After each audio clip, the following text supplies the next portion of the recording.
Noong 2006, nagkaroon ako ng prostate cancer na.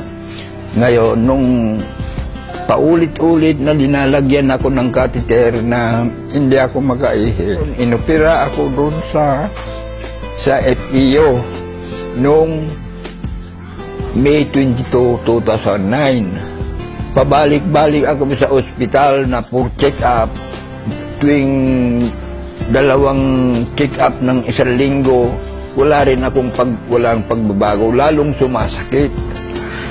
Maraming klase, mahapdi, makirot, masakit pag lumabas yung ihi ko, pag huminto yung ihi ko, masakit, makirot, ganun ho. Halos hindi ako makatulog magdamag, nagtitiis lang ako.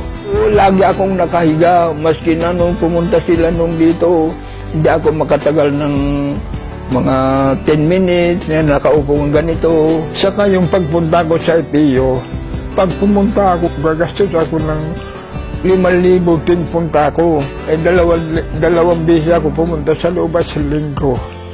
Kaya ngayon, naghihirap na ako, wala na akong pambili ng gamot ko. Marami akong pinagdanan, ECG, ultrasound,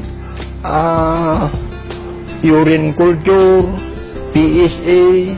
Nung kinukulit ako yung pamangkin ko na mag-take daw ako ng gamot na ito, hindi ko pinapansin. Pero nung talagang mahirapan na ako, sinubukan ko na pumayag ako. Ngayon, binigyan ako ng isang box.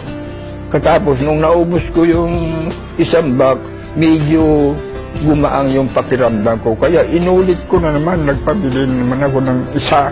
Ito, C247, ito ang nagpagaan sa katawan ko, yung sakit ng nararamdaman ko na hapdi, kirot. Dahil po dito ay nakakalakad na ako, nakakapunta na ako yan, nagkapapasya-pasya ako dito sa lubang bahay ko. Walang paldos siguro ito kasi naranasan ko na ito.